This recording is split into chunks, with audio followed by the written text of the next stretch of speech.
Hello and welcome to Simon Says Artwork. In this video I'm going to be showing you some watercolour thumbnails that I paint for a study in a sketchbook, and I do 3 of them, and these are based on still images from a video that I took from the dash of my car whilst driving on country lanes in North Wales. So the first thing that I did was take a pencil and draw some basic marks for where I think the mountains are and where the lane should sit on the page, and then I really do wet the page with a lot of water, and every colour that I put down first before I started mixing these deeper colours, they were really watery colours because I just wanted really light tones to represent the different tones of green. And then I put down some darker colours, but these are still pretty light, you know. Now you can see here they're still not very dark colours.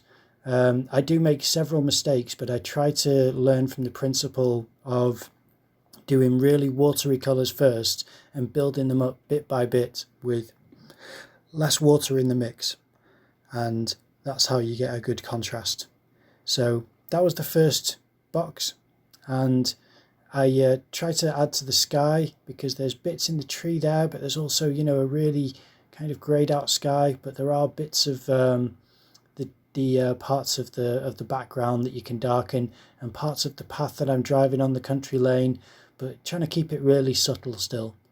Now for the next one, I have another country lane, but all of the background is a lot more yellow in tone, so it's a lot sunnier a day when I was driving, so everything's tinted yellow, which is really nice. And you can see the same process again where it's really watery. I wet the page first, and then I go in with really washed out colours first and start to build up the tone just where I think the shadow collects, so that I have this patchwork of light and dark, so that it sort of shows certain things that are catching shadow and others which are bleached out by the sun. I think it works quite well, even though I need a lot more practice to get more effective watercolours. And this on the third piece that I do here is where I'm driving and it's going around a corner. So this is doing a sort of almost a tunnel of hedges and trees that are you can't even see the end of the road.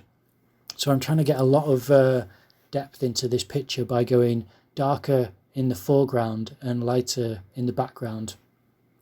And this takes a bit longer because it does mean bits of purple, bits of blue, different washes of green, ones with a lot of yellow in the mix, and then others with more blue to make it deeper, and then waiting for it to dry and going back in for another session.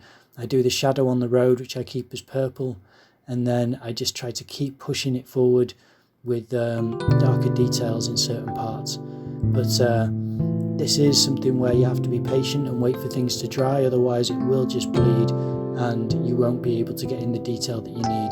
So for the final session here, I wait for everything to dry, and the first few sessions are really, you know, drowning in water because I just tip it onto the page, not literally, but I really have a lot of water go on where it's starting to crinkle. But I find that it corrects itself okay, you know, enough where I think it's still quite nice.